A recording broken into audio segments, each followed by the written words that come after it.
আসসালামু আলাইকুম।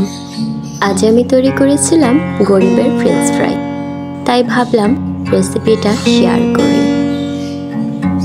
French fry তৈরি করার জন্য প্রথমে আমি 4টা আলুকে কেটে সেদ্ধ করে নিয়েছি। তারপর 30% সেদ্ধ করা এই আলুর সাথে আমি কর্নফ্লাওয়ারের পরিবর্তে ময়দা দিয়ে দিব।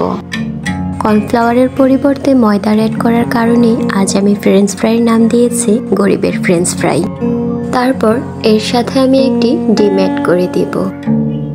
সাথে এক এক করে অ্যাড করে দিব পরিমাণ মতো লবণ, সামান্য পরিমাণের মরিচের গুঁড়ো, সামান্য পরিমাণের গরম মশলার গুঁড়ো।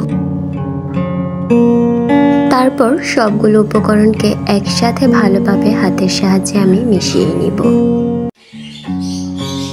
মিশ্রণটি কমপ্লিট হয়ে গেলে এই পর্যায়ে আমরা এগুলোকে সাদা তেলে ভেজে নেব। তেলে ভেজে নেওয়ার জন্য প্রথমে আমরা একটি কড়াইতে তেল গরম করে নিব। তেল গরম হয়ে যাওয়ার পর এক এক করে আমরা সবগুলো আলুকে তেলের মাঝে দিয়ে দিব। তারপর গরম তেলে আমরা 2-1 মিনিট ভেজে নিব। এর মাঝে মাঝে আমরা উল্টিয়ে দিব যেন সবগুলো আলু সেম ভাবে ভাজা হয়। হালকা হলুদ বর্ণ যখন ধারণ করবে তখন আমরা আলুগুলোকে তেল থেকে নামিয়ে নিব। ফ্রেঞ্চ ফ্রাইগুলো যখন গরম থেকে হালকা ঠান্ডা হয়ে আসবে তখন আমরা আবার এগুলোকে তেলের মাঝে দিয়ে দিব। এ পর্যায়ে আমরা ফ্রেঞ্চ ফ্রাইগুলোকে সর্বনিম্ন 30 সেকেন্ড থেকে 1 মিনিট সময়ের মতো ভেজে নেব। আর সেকেন্ড টাইম ফ্রেঞ্চ ফ্রাইগুলোকে ভাজার সময় আমরা অনবরত একটি চাকনির সাহায্যে ফ্রেঞ্চ ফ্রাইগুলোকে উল্টাতে থাকব। 1 মিনিট পর আমি ফ্রেঞ্চ ফ্রাইগুলোকে তেল থেকে নামিয়ে নিব।